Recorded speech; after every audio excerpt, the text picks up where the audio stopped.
আসসালামু আলাইকুম। আজকে গাজীপুরের একটা বিখ্যাত জায়গা আপনাদেরকে এক্সপ্লোর করে দেখাবো। তো সন্ধ্যাবেলা বৃষ্টি হচ্ছে, তবুও খাওয়ার নেশা উঠছে, একা একাই আমি বের হয়ে গেছি ছাতা নিয়ে।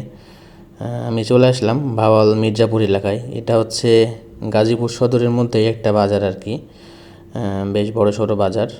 তো এইখানে যেটার জন্য বিখ্যাত সেটা হচ্ছে এই আশেপাশের দোকানগুলোর মিষ্টি এবং রুটি। এটা সন্ধ্যাবেলা খুব চলে এবং এখানকার বিখ্যাত একটা খাবার। তো ভিতরে কয়েকটা দোকান আছে, তাদের নাম ডাক একটু বেশি আর কি, যেমন স্বপন মিষ্টান্ন ভাণ্ডার একটা। তো আমি এখানে বসে দুইটা রুটি আর মিষ্টি নিলাম। রুটিগুলো যেহেতু সেদ্ধ আটার, তাই সেগুলো ছিল খুবই সফট। বিশেষ করে যারা ব্যাচেলার থাকেন তারা যদি হোমমেড রুটির ফিল নিতে চান তাহলে এখানে চলে আসতে পারেন। মিষ্টিটাও বেশ ভালোই সফট ছিল। তো মিষ্টির ঝোল দিয়ে সেদ্ধ আটার রুটি, এটার কম্বোটা কত টেস্ট হবে আপনারা বুঝতেই পারছেন। ডালের সাথে এরা সবজিও দেয়, তবে আজকে সবজিটা অ্যাভেলেবল ছিল না।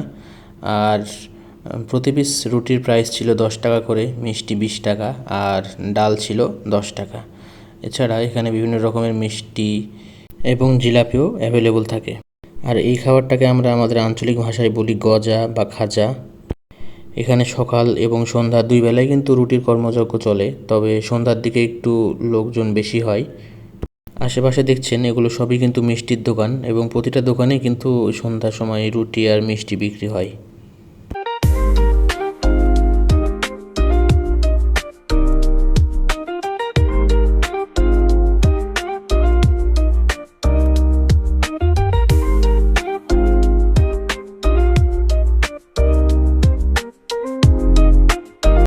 আর এখানে কিন্তু বেশ কিছু ভাজা পোড়া খাবার এবং কাচ্চি তেহেরি বিরিয়ানির দোকানও আছে। তো আপনারা আসলে সেগুলো ট্রাই করে যেতে পারেন। ইনশাল্লাহ সামনে কোনো এক ভিডিওতে সেগুলো রিভিউ দিব। এবারে আসি মূল কথায়। এখানে আসতে গেলে আপনাকে ঢাকা ময়মনসিংহ মহাসড়কের মির্জাপুর মাস্টার বাড়ি থেকে অটোতে উঠতে হবে এবং নামতে হবে ভাওয়াল মির্জাপুর 4 রাস্তার মোড়ে। জনপ্রতি ভাড়া নেবে 20 টাকা। তো খাওয়া শেষ। বাংলাদেশ এরকম আরও ভিডিও পেতে চাইলে আমার চ্যানেলটা সাবস্ক্রাইব করে পাশে থাকবেন অবশ্যই।